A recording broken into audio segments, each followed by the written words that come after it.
दो शोधकर्ताओं ने गीज़ा में स्थित कुफू पिरामिड के पूर्वी हिस्से में 3 गर्म पत्थर पाए, जो मिस्र के सबसे बड़े पिरामिडों में से एक है और 4500 साल से भी अधिक पुराना है। जब वैज्ञानिकों के एक समूह ने कृत्रिम बुद्धिमत्ता से संचालित थर्मल स्कैनर का उपयोग करके मिस्र के प्राचीन पिरामिडों पर परीक्षण किया, तो उन्हें पत्थर और रेत मिलने की उम्मीद थी, लेकिन बहुत गहराई में कुछ अप्रत्याशित हलचल हुई। रीडिंग दिल की धड़कन की तरह धड़क रही थी। हजारों वर्षों से रेगिस्तान शांत था, लेकिन अब ऐसा नहीं था। पिरामिडों के नीचे कुछ जीवित हलचल हो रही थी। आइए पता लगाते हैं कि वह क्या था। गीज़ा के नीचे की सर्पिलाकार संरचनाएं। मार्च 2025 में मिस्र के गीज़ा पठार का रेतीला रेगिस्तान चिलचिलाती धूप में दमक रहा था। हवा शुष्क थी और भीषण गर्मी का प्रभाव हर चीज पर भारी पड़ रहा था। गीज़ा के प्रसिद्ध पिरामिड विशाल और शांत नीले आसमान की ओर उठते हुए दिखाई दे रहे थे। इन प्राचीन स्मारकों ने कई वर्षों तक अपने रहस्य छुपाए रखे थे, हालांकि उस दिन इनके नीचे कुछ असाधारण घटित होने लगा। प्रोफेसर कुराडो मलंगा के नेतृत्व में शोधकर्ताओं का एक समूह गीज़ा पठार का विस्तृत सर्वेक्षण करने के लिए ग्राउंड पेनेट्रेटिंग रडार का उपयोग कर रहा था। उनके उपकरण जमीन के बहुत नीचे तक स्कैन करने में सक्षम थे और उन स्थानों तक संकेत भेज रहे थे जिन्हें पहले कभी नहीं देखा गया था। शोधकर्ताओं को इस बात का अंदाजा नहीं था कि वे क्या खोज निकालेंगे। उन्हें लगा था कि उन्हें प्राचीन संरचनाएं, छिपे हुए कमरे या भूले हुए दफन स्थल मिल सकते हैं, लेकिन इसके बजाय उनके रडार स्क्रीन पर कुछ रहस्यमय और अस्पष्ट दिखाई दिया। गीज़ा की सबसे प्रसिद्ध और अच्छी तरह से संरक्षित संरचनाओं में से एक काफरा के पिरामिड के नीचे 4 विशाल सर्पिल संरचनाएं थीं, जो जमीन में गहराई तक जाती थीं। रडार छवियों ने इन संरचनाओं को बड़ी बारीकी और सटीकता से दिखाया। ये सर्पिलाकार आकृतियां बेतरतीब या अव्यवस्थित नहीं लग रही थीं। ऐसा प्रतीत हो रहा था मानो इन्हें जानबूझकर, सावधानीपूर्वक और सोच समझकर व्यवस्थित किया गया हो। रेखाएं चिकनी और पूर्णतः सममित थीं। शोधकर्ता लंबे समय तक अपनी स्क्रीन को देखते रहे और स्तब्ध रह गए। यह खबर देखते ही देखते व्यापक रूप से फैल गई। कुछ ही घंटों में दुनिया भर के लोगों का ध्यान एक बार फिर गीज़ा की ओर आकर्षित हो गया। दुनिया भर की खबरों में पिरामिडों के नीचे बनी रहस्यमयी सर्पिलाकार आकृतियों की चर्चा होने लगी। लोगों के मन में सवाल उठ रहे थे कि क्या ये प्राकृतिक संरचनाएं हैं या मानव निर्मित? यदि इन्हें मानव निर्मित किया गया था तो किसने बनाया और किस उद्देश्य से? इस खोज से कई सवाल खड़े हो गए।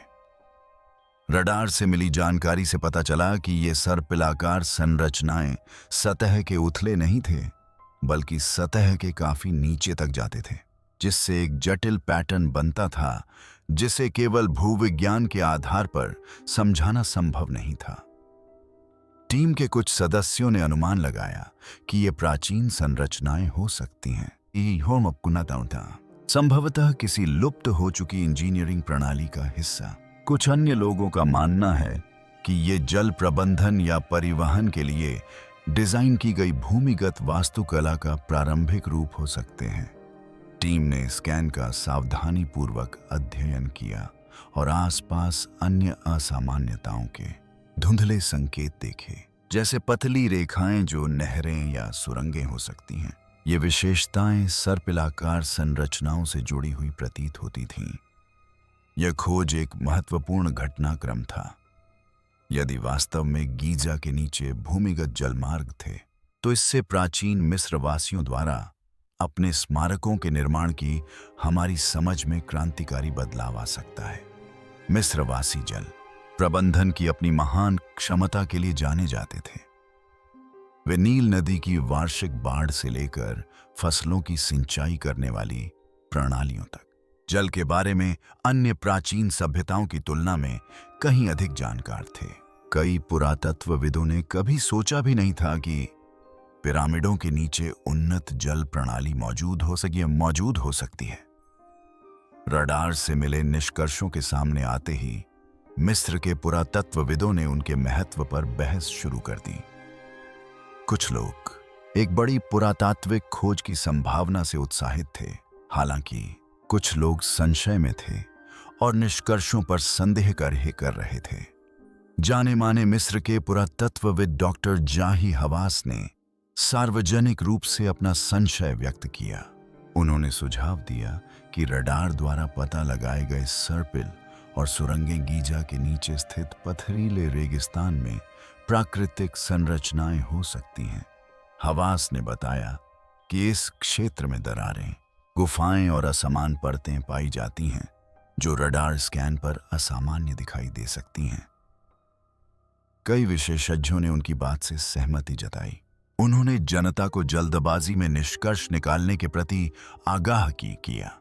अतीत में रडार या सोनार का उपयोग करके इसी तरह की कई खोजें की गई थीं, जिन्हें बाद में भूवैज्ञानिक संरचनाएं समझ लिया गया। इन विशेषज्ञों के अनुसार ये सर्पिल आकृतियां गलत समझी गई खोजों का एक और उदाहरण मात्र थीं। हालांकि नकारात्मक प्रतिक्रिया मिलने के बावजूद प्रोफेसर मलंगा और उनकी टीम अपने रुख पर अडिग रही। उन्होंने उन्नत इमेजिंग तकनीक से अपने निष्कर्षों का समर्थन किया, जो बहुत सूक्ष्म विवरणों का पता लगा सकती थी।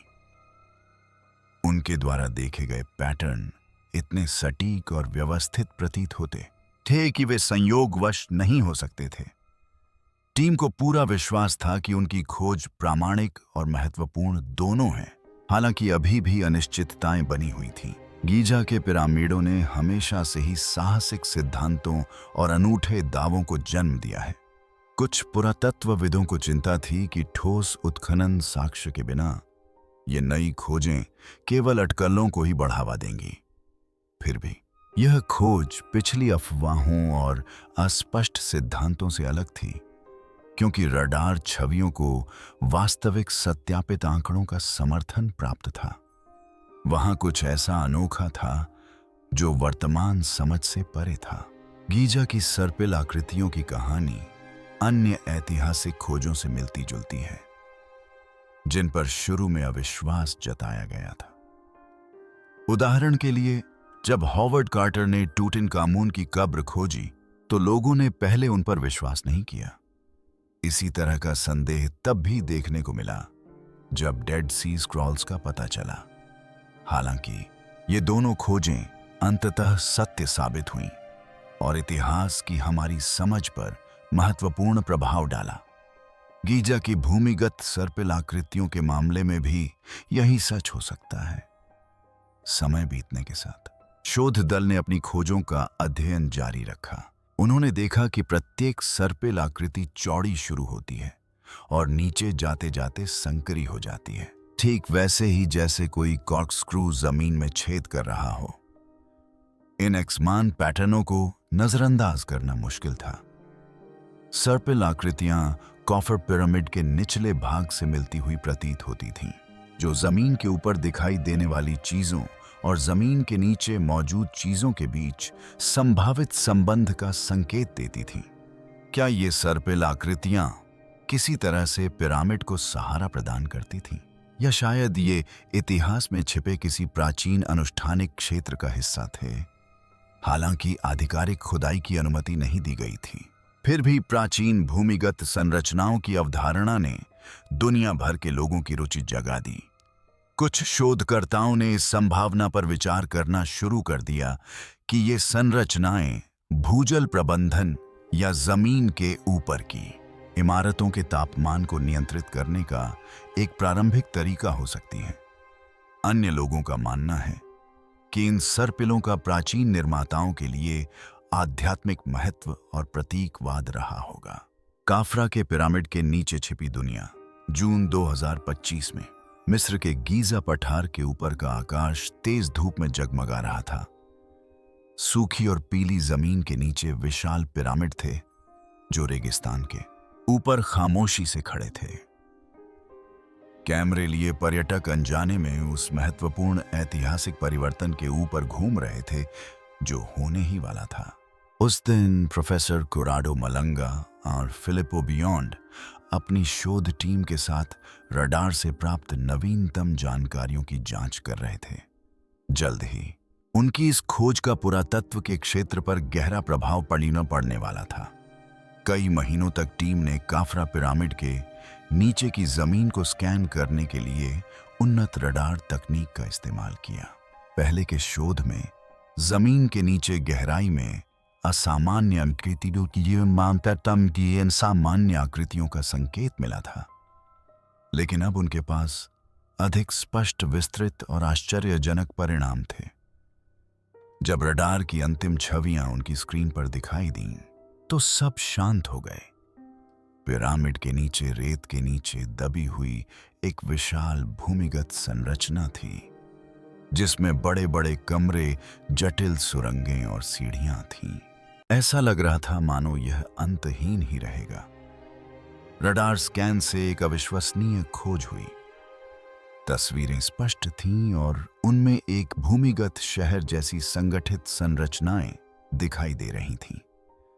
कमरे लंबे गलियारों से जुड़े हुए थे और प्रत्येक कमरा लगभग ओलंपिक पूल या किसी बड़े शहरी भवन के आकार का था। ऊर्ध्वाधर शाफ्ट और घुमावदार सीढ़ियां इस रहस्यमय संरचना को और भी आकर्षक बना रही थीं, मानो किसी भूली हुई दुनिया में जाने के रास्ते हों। सबसे आश्चर्यजनक बात यह थी कि यह परिसर कितना गहरा था, लगभग 2100 फीट भूमिगत। अगर एफिल टावर को रेगिस्तान में उल्टा गाड़ दिया जाए तो यह उसकी ऊंचाई से 2 गुना होगा। यह खोज अद्भुत थी और रडार के परिणामों से मानव निर्मित संरचना के स्पष्ट संकेत मिले। यह स्पष्ट था कि यह संरचना प्राकृतिक नहीं थी, बल्कि इसे सुनियोजित ढंग से सटीक पैटर्न के साथ बनाया गया था। जब परिणाम घोषित किए गए तो दुनिया ने तुरंत प्रतिक्रिया दी। ये तस्वीरें टीवी पर दिखाई गईं और अखबारों में इनके बारे में चर्चा हुई। इंटरनेट पर तरह तरह की राय, उत्साह और जिज्ञासाएं उमड़ पड़ीं। इतिहास के अध्ययनकर्ता और जिज्ञासु लोग बहुत उत्सुक थे। अगर ये निष्कर्ष सही साबित हुए तो प्राचीन मिस्र के बारे में हमारी सारी मान्यताएं बदल सकती हैं। घुमावदार सीढ़ियां सबका मुख्य आकर्षण थीं, क्योंकि उनकी चिकनी गोलाकार संरचना परिष्कृत इंजीनियरिंग कौशल का संकेत देती थी। यह असंभव सा लगता था कि प्राचीन मिस्र वासियों ने हजारों साल पहले इतनी जटिल रचनाएं बनाई होंगी। सुरंगें पूरी तरह से जुड़ी हुई थीं और कक्ष एक सुनियोजित लेआउट का हिस्सा प्रतीत होते थे, जिससे संकेत मिलता था कि उन्हें किसी विशेष उद्देश्य से बनाया गया था, न कि यूं ही। प्रोफेसर मलंगा की टीम के परिणामों को लेकर उत्साह जल्द ही संदेह में बदल गया। प्रसिद्ध मिस्र विज्ञानी डॉक्टर जाही हवास और अन्य पारंपरिक विद्वानों ने इन दावों की आलोचना करते हुए कहा कि ये अतिरंजित और अप्रमाणित हैं। उनका मानना है कि रडार डेटा की गलत व्याख्या की गई होगी और कथित कक्ष और सीढ़ियां गीजा में चूना पत्थर की चट्टान में बनी प्राकृतिक संरचनाएं मात्र हो सकती हैं। हालांकि मलंगा की टीम ने अपने दृष्टिकोण में बहुत सावधानी और बारीकी बरती। उन्होंने विभिन्न रडार प्रणालियों का उपयोग किया, एक ही क्षेत्र के कई स्कैन किए और विभिन्न उपकरणों से प्राप्त परिणामों की तुलना की। उन्होंने अपनी प्रक्रिया के प्रत्येक चरण का दस्तावेजीकरण और सत्यापन सुनिश्चित किया। उनकी विधियां स्पष्ट, पारदर्शी और पूरी तरह से वैज्ञानिक सिद्धांतों पर आधारित थीं। प्राप्त छवियां स्पष्ट और एक समान थीं। अनेक जांचों के बावजूद डेटा में कोई बदलाव नहीं आया। सबूत स्पष्ट, अकाट्य और प्रामाणिक थे। फिर भी आलोचक अपनी राय बदलने को तैयार नहीं थे। उन्होंने ठोस सबूत या निर्णायक प्रमाण न होने का हवाला देते हुए परिणामों को खारिज कर दिया। इस तत्काल अस्वीकृति ने दूसरों को उनके इरादों पर सवाल उठाने के लिए प्रेरित किया। उनके विरोध का कारण क्या था? वे निष्कर्षों की आगे जांच करने के लिए अनिच्छुक क्यों थे? प्रोफेसर मलंगा ने अपनी रिपोर्टों में निष्कर्षों के संबंध में विस्तृत व्याख्याएं प्रदान की। उन्होंने इस बात पर जोर दिया कि रडार रीडिंग में अनियमित दरारों या खाली जगहों के बजाय बड़े बड़े मानव निर्मित कमरे और लंबी लंबी गलियां दिखाई दी। देखी गई आकृतियों के किनारे चिकने कोने स्पष्ट और माप एक समान थे। सीढ़ियों में एक समान वक्रता और अंतराल दिखाई दिए जो सुनियोजित डिजाइन का संकेत देते हैं। ये चित्र प्राकृतिक भूवैज्ञानिक संरचनाओं से बिल्कुल भी मेल नहीं खाते थे। ये स्पष्ट रूप से मानव निर्मित क्षेत्र थे। यदि यह सही है तो इसके गंभीर परिणाम हो सकते हैं। गीजा पठार के नीचे छिपी इस दुनिया की खोज से संकेत मिलता है कि संभवतः यहां एक प्राचीन समाज रहा होगा जिसने उस समय की कल्पना से परे जटिल संरचनाओं का निर्माण किया होगा। यदि ये संरचनाएं मनुष्यों द्वारा बनाई गई थीं, तो इसका अर्थ ये हो सकता है कि यहाँ एक ऐसी सभ्यता रही होगी जो इतिहास में प्रचलित धारणा से कहीं अधिक प्राचीन या उन्नत थी। पुरातत्व में साक्ष्य होने के बावजूद आधिकारिक विशेषज्ञों ने चुप्पी साधे रखी या उसे अनदेखा कर दिया। उन्होंने सावधानी बरतने और जल्दबाजी में निष्कर्ष न निकालने की सलाह दी। वैज्ञानिक अनुसंधान में सावधानी बरतना महत्वपूर्ण है, लेकिन आगे की जांच को पूरी तरह से टालने से रहस्य और भी पेचीदा हो गया। वे रेत के नीचे क्या उजागर होने से डर रहे थे। कई लोगों को लगता था कि इतिहास परिवर्तन का विरोध करता है। गीजा पठार हमेशा से ही रहस्यमय रहा है, जिसमें गुप्त रास्तों और दबी हुई गुफाओं की कहानियां प्रचलित हैं। खोजकर्ताओं ने सदियों से भूमिगत मंदिरों और लुप्त अभिलेखागारों की चर्चा की है। किंवदंतियां कहती हैं कि ये रहस्य पिरामिडों के निर्माण से पहले ही सील कर दिए गए थे। अब जब तकनीक सतह के नीचे किसी विशाल और मानव निर्मित संरचना के वास्तविक प्रमाण दिखा रही है, तो ऐसा लगता है मानो अतीत जोर से बोल रहा है और ध्यान आकर्षित करने की मांग कर रहा है। मलांगा की टीम दृढ़ संकल्पित रही और अपना शोध जारी रखा। उन्होंने जितना हो सके उतना डेटा एकत्र किया। जमीन में प्रवेश करने वाली ध्वनि तरंगें, चुंबकीय सर्वेक्षण और घनत्व स्कैन, इन सभी ने रडार के परिणामों की पुष्टि की। हर विधि से पता चला कि जमीन के बहुत नीचे विशाल खाली स्थान एक सममित पैटर्न में व्यवस्थित हैं। इन निष्कर्षों को केवल प्राकृतिक कारणों से नहीं समझाया जा सकता था। समय बीतने के साथ साथ बहसें और भी तीव्र होती गईं। कुछ विशेषज्ञ तुरंत खुदाई शुरू करना चाहते थे, लेकिन अन्य लोग पवित्र भूमि को नुकसान पहुंचाने को लेकर चिंतित थे। मिस्र सरकार क्षेत्र की सुरक्षा सुनिश्चित करने के लिए सतर्क थी। पिरामिड के पास का क्षेत्र गहन शोध का विषय है और वहां पहुंच प्रतिबंधित है। यहां तक कि एक छोटे से क्षेत्र की खुदाई की अनुमति प्राप्त करने में भी लंबा समय लगता है। हालांकि रेत के नीचे कुछ विशाल और प्राचीन चीज छिपी हुई है। भूमिगत कक्षों की खोज का सबसे डरावना पहलू यह विचार था कि शायद इनका निर्माण पिरामिडों से पहले हुआ हो। यदि ये कक्ष कॉफर के पिरामिड से पहले बने थे, तो इन्हें किसने और क्यों बनाया होगा? सुव्यवस्थित घुमावदार सीढ़ियां और विशाल हॉल इस बात का संकेत देते हैं कि ये केवल रहने की जगह नहीं थे, बल्कि शायद अनुष्ठानों, सुरक्षा या किसी अन्य गहरे उद्देश्य के लिए भी इस्तेमाल होते थे। जून 2025 में भी वैज्ञानिक समुदाय इस कहानी को लेकर बंटा हुआ था। पत्थरों के अनकहे रहस्य, गीजा के महान पिरामिड और अन्य संरचनाओं के सबसे बड़े रहस्यों में से एक यह नहीं है कि उनका निर्माण कैसे हुआ, बल्कि यह है कि उनका निर्माण किसने किया।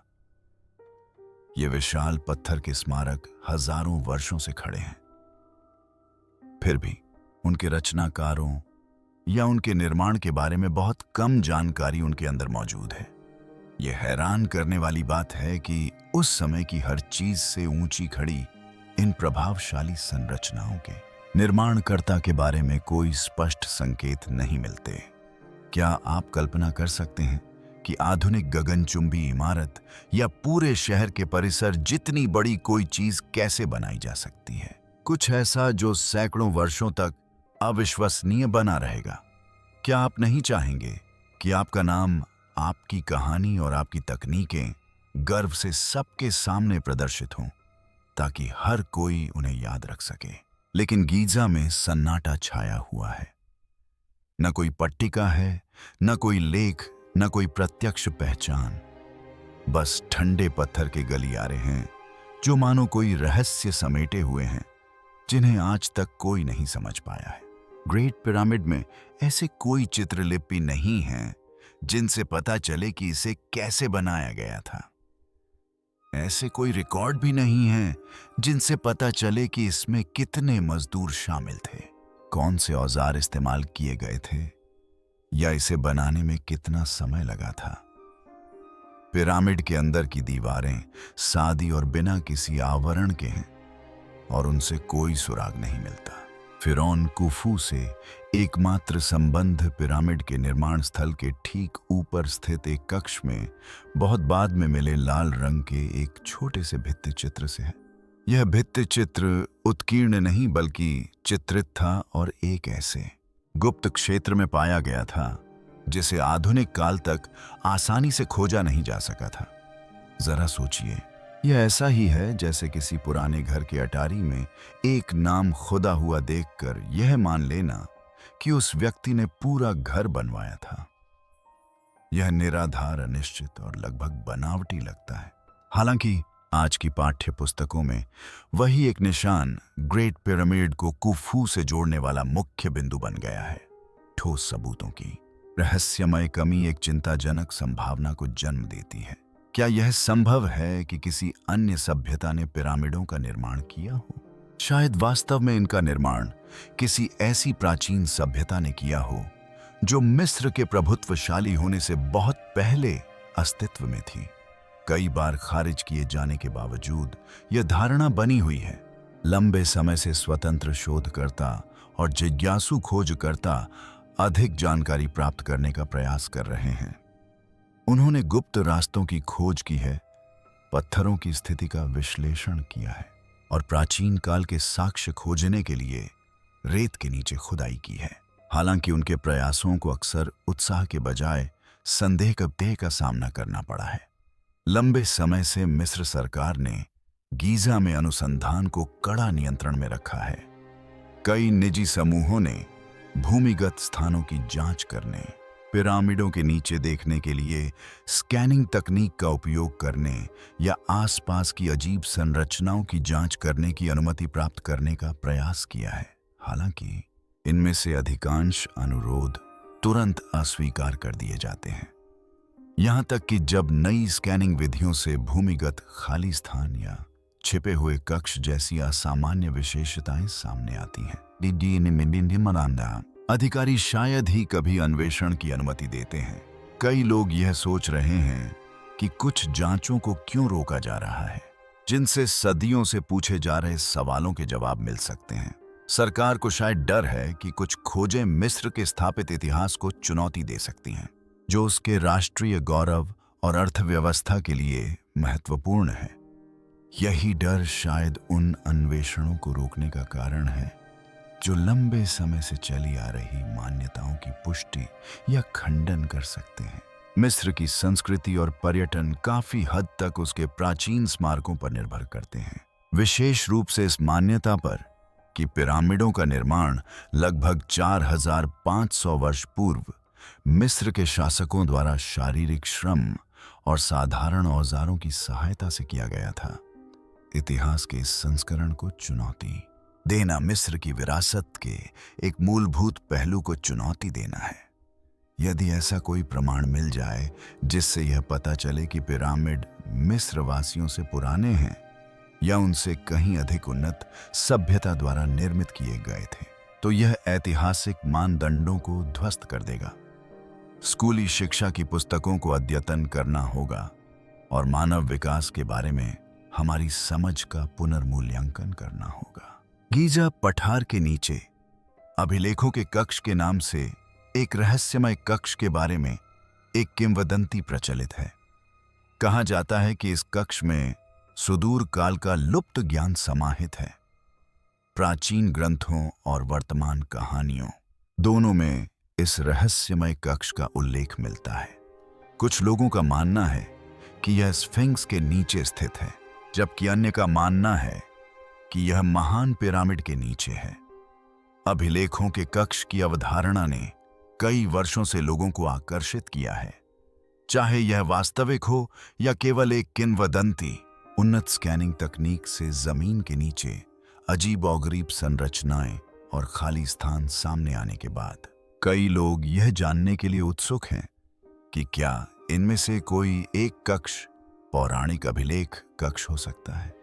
क्या इसमें गीजा पिरामिडों के निर्माताओं द्वारा छोड़े गए अभिलेख या कलाकृतियां हो सकती हैं। गीजा के नीचे छिपे कक्ष 2025 की शुरुआत में मिस्र के रेगिस्तान एक बार फिर दुनिया भर में चर्चा का केंद्र बन गए। इस बार पिरामिडों की भव्यता या सूर्य के प्रकाश में उनकी सुंदरता पर ध्यान केंद्रित करने के बजाय एक नई खोज ने लोगों का ध्यान आकर्षित किया जो धरती की गहराई तक फैली हुई थी। जापान के उच्च कुशल वैज्ञानिकों की एक टीम चुपचाप गीजा पठार पर पहुंची, जो जमीन के नीचे झांकने की तकनीक से लैस थी।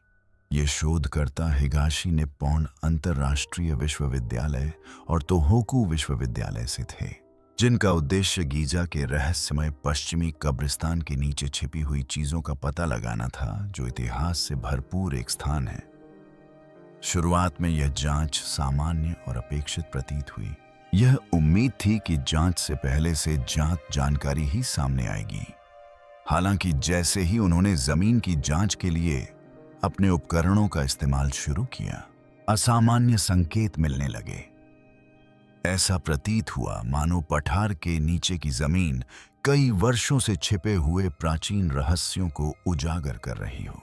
वैज्ञानिकों ने जमीन में प्रवेश करने वाले रडार और विद्युत प्रतिरोधकता इमेजिंग जैसी उन्नत तकनीकों का उपयोग करके ऐसी छिपी हुई जानकारी का पता लगाया जिसे नंगी आंखों से नहीं देखा जा सकता था। ये धीरे धीरे सतह के नीचे एक अप्रत्याशित खोज सामने आने लगी। रेगिस्तान की सतह से महज 2 मीटर नीचे मशीनों को एक एल आकार की संरचना की स्पष्ट रूपरेखा दिखाई दी। यह लगभग 10 मीटर लंबी और 10 मीटर चौड़ी थी और इतनी सुनियोजित लग रही थी कि यह प्राकृतिक नहीं हो सकती थी। वैज्ञानिकों ने चुपचाप परिणामों का अध्ययन किया, यह समझते हुए कि उन्होंने जानबूझकर छिपाई गई किसी चीज का पता लगाया है। इसके ऊपर की रेत यूं ही नहीं थी। ऐसा प्रतीत हो रहा था मानो अतीत में किसी ने इस संरचना को दफनाने और छिपाए रखने के लिए कड़ी मेहनत की हो। यह विचार रोमांचक और विचलित करने वाला दोनों था। भला कोई ऐसी चीज क्यों छिपाएगा?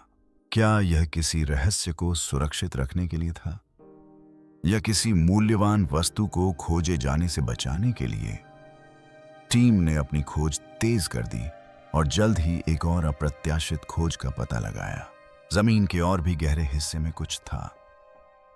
शुरुआती संरचना के नीचे 5 से 10 मीटर की गहराई में एक और संरचना दबी हुई थी। यह आकार में पहले वाले के समान ही था, लगभग 10 मीटर लंबा और 10 मीटर चौड़ा। लेकिन रडार छवियों ने कुछ विचित्र संकेत दिए। यह ठोस पत्थर नहीं था, इसमें खालीपन, एक खुला स्थान, एक खोखली गुहा के संकेत थे जो एक कमरा या सुरंग हो सकती थी। शोधकर्ता जो कुछ उन्होंने देखा उसे देखकर चकित रह गए। गीजा की रेत के नीचे एक खोखली जगह, एक सावधानी पूर्वक निर्मित संरचना के नीचे छिपी हुई थी। यह कोई सामान्य प्राकृतिक संरचना नहीं थी। इसमें मानव निर्मित आकृतियां जैसे पूर्ण वर्ग और एल आकार दिखाई दे रहे थे, जो बहुत पहले किए गए सुनियोजित और कुशल कार्य का संकेत देते थे।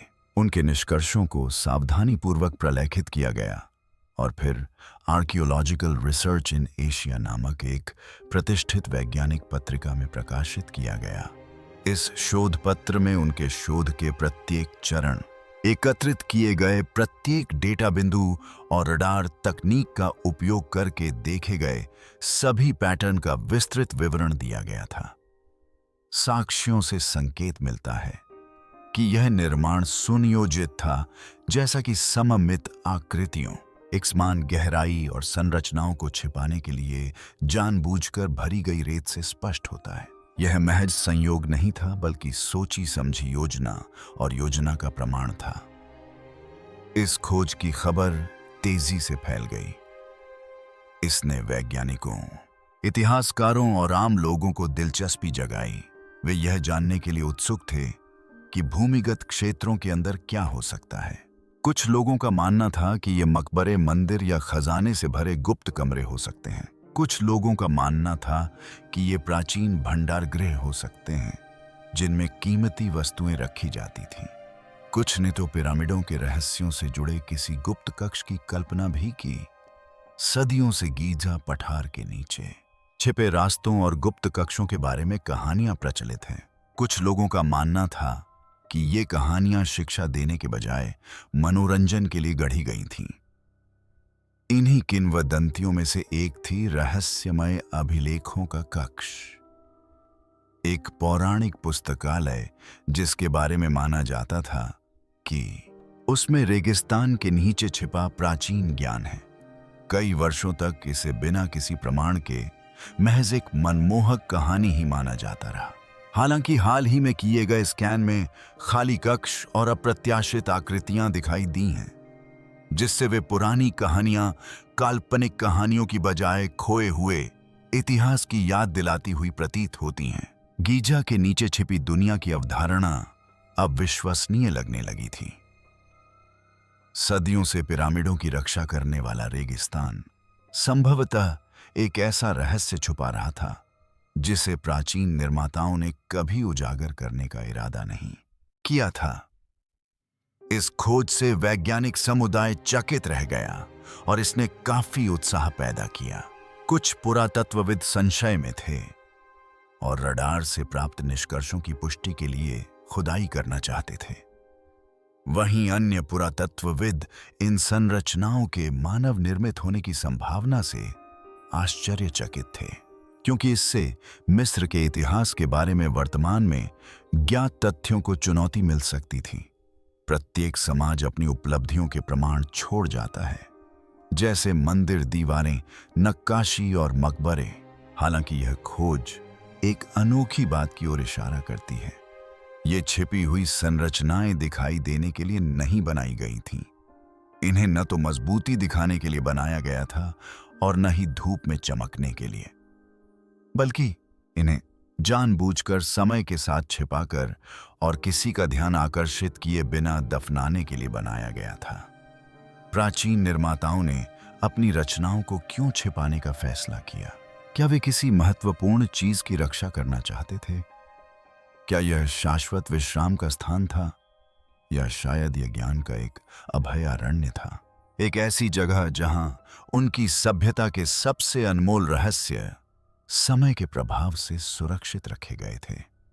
मिस्र की रेत के नीचे समय से भी पुराने रहस्य, पिरामिड बनने और राजाओं द्वारा पत्थरों पर अपनी छाप छोड़ने से पहले एक रहस्य भूमिगत रूप से पनप रहा था, जो कई वर्षों तक सुप्त पड़ा रहा, खोजे जाने की प्रतीक्षा में।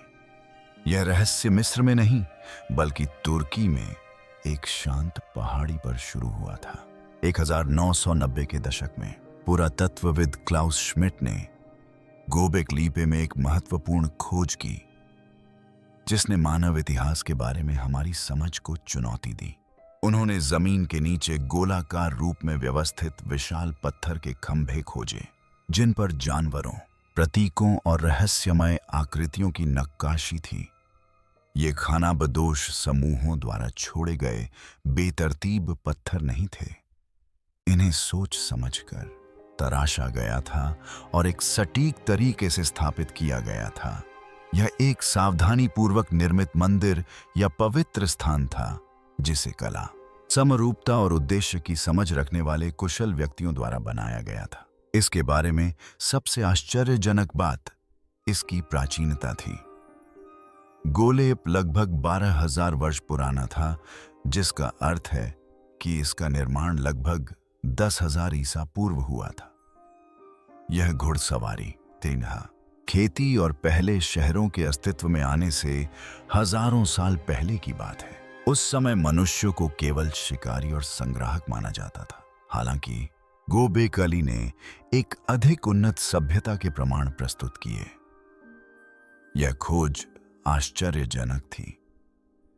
यह इतिहास के एक ऐसे खोए हुए हिस्से को उजागर करने जैसा था, जिसके बारे में विशेषज्ञों ने सोचा भी नहीं था कि ऐसा संभव है।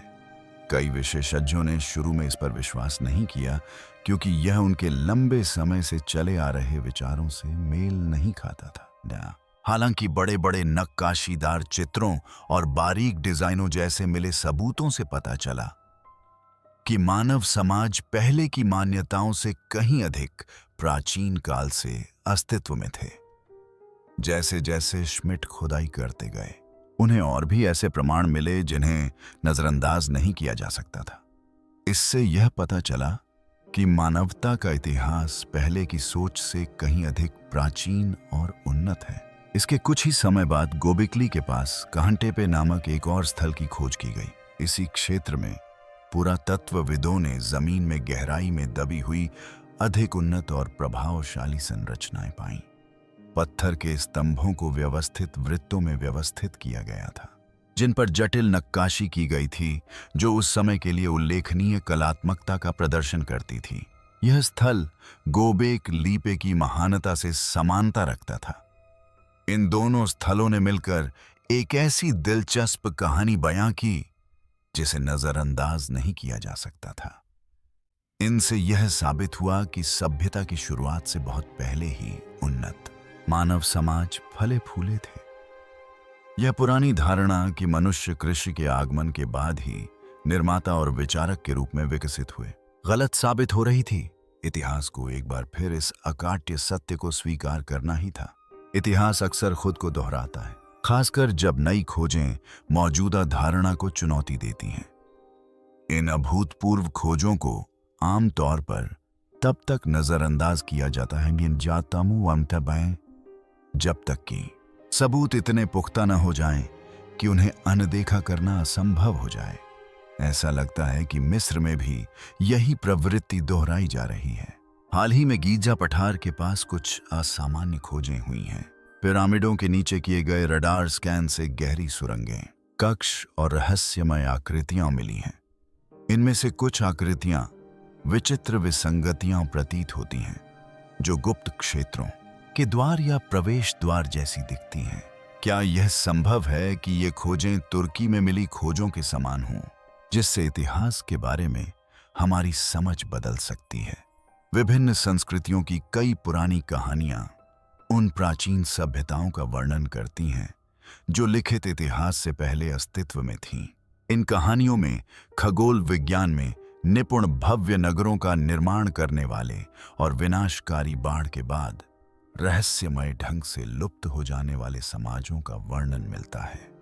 चाहे वह मेसोपोटामिया हो, भारत हो, अमेरिका हो या प्रशांत द्वीप समूह, इन सभी कहानियों में एक समान विषय है: उन्नत सभ्यताओं का प्राकृतिक आपदाओं से नष्ट हो जाना। कई वर्षों तक विशेषज्ञों ने इन कहानियों पर विश्वास नहीं किया और उन्हें से प्राकृतिक आपदाओं के लिए मनगढ़ंत स्पष्टीकरण माना। हालांकि पुरातत्व के माध्यम से अधिक प्राचीन संरचनाओं की खोज के साथ मिथक और वास्तविकता के बीच का अंतर धुंधला होता जा रहा है। वैज्ञानिक शोध से पता चलता है कि लगभग 12,000 वर्ष पूर्व दुनिया ने जलवायु में महत्वपूर्ण परिवर्तन देखे। शुरुआती सबसे शुष्क काल के दौरान बाढ़, तूफान और तापमान में अत्यधिक परिवर्तन हुए, जिन्होंने पृथ्वी को प्रभावित किया। इन घटनाओं ने भूभागों के आकार को बदल दिया होगा और संभवतः कई मानव समाजों के विनाश का कारण बने होंगे। यह समय दिलचस्प है क्योंकि यह गोबेकलीट और अन्य प्राचीन स्थलों के समय से मेल खाता है। ये प्राचीन स्थल शायद उस दुनिया के कुछ बचे हुए अवशेष हैं जो बड़ी बाढ़ से पहले मौजूद थी। अपने भव्य पिरामिडों और प्राचीन स्थलों के लिए प्रसिद्ध मिस्र में इससे भी कहीं अधिक प्राचीन अतीत के संकेत मिलते हैं। पिरामिडों के पास स्थित ग्रेट स्फिंक्स में जल अपरदन के निशान दिखाई देते हैं, जो यह संकेत देते हैं कि यह मूल रूप से माने जाने वाले समय से कहीं अधिक पुराना हो सकता है। भूविज्ञानी डॉक्टर रॉबर्ट शूल के शोध से पता चलता है कि स्फिंक्स के शरीर पर मौजूद कटाव के निशान संभवतः इसके निर्माण से बहुत पहले हुई भारी बारिश के कारण बने थे। इस खोज ने स्फिंक्स के निर्माण की पारंपरिक समय रेखा को चुनौती दी है, जिससे पता चलता है कि यह पहले की सोच से कहीं अधिक प्राचीन हो सकता है। पिरामिडों के पास मिली एक प्राचीन कलाकृति, जिसे स्टेला कहा जाता है, इस विचार का समर्थन करती है कि स्फिंक्स मिस्र के प्रारंभिक राजवंशों के दौरान ही प्राचीन था। हालांकि मुख्य धारा के विद्वान इसे एक किंवदंती मानते हैं, लेकिन यह संकेत देता है कि मिस्र के भव्य स्मारक एक और भी प्राचीन सभ्यता के अवशेषों पर बनाए गए हो सकते हैं। जब हम इन सभी सबूतों को देखते हैं, तुर्की में मिली चीजें, स्फिंक्स पर हुए टूट फूट के निशान, गीजा की भूमिगत सुरंगें और दुनिया भर की विभिन्न संस्कृतियों से जुड़ी बाढ़ की कहानियां, तो एक तस्वीर उभरने लगती है। इससे संकेत मिलता है कि सुदूर अतीत में कभी पृथ्वी पर एक अत्यंत उन्नत सभ्यता मौजूद थी। उनके पास खगोल विज्ञान, गणित और निर्माण का ज्ञान आज के ज्ञान से कहीं अधिक उन्नत रहा होगा। लेकिन फिर एक आपदा आई जिसने उनके अधिकांश ज्ञान को नष्ट कर दिया और केवल पत्थरों में संरक्षित खंडित स्मृतियां ही बची रहीं। गीजा के निर्माताओं ने शायद शुरुआत से निर्माण नहीं किया होगा। संभव है कि उन्होंने पूर्व के समय में रहने वाले लोगों से ज्ञान प्राप्त किया हो। इन लोगों ने अपने ज्ञान के कुछ अंश साझा किए होंगे, जिनसे भावी सभ्यताओं को स्थायी संरचनाओं के निर्माण में सहायता मिली होगी। मिस्र की रेत के नीचे शायद अभी भी कोई छुपी हुई कहानी खोजे जाने की प्रतीक्षा कर रही हो। हाल ही में खोजे गए कक्षों में प्राचीन ज्ञान के रहस्य छिपे हो सकते हैं, जिन्हें समय के साथ जानबूझकर संरक्षित किया गया हो ताकि वे नष्ट न हों, या तब तक छिपे रहें जब तक समाज उन्हें समझने के लिए तैयार न हो जाए। यदि यह सत्य है तो गीजा के नीचे मिले अवशेष न केवल मिस्र से संबंधित हैं, बल्कि हमारे लिए, हमारी उत्पत्ति और हमारे विस्तार के लिए भी प्रासंगिक हैं।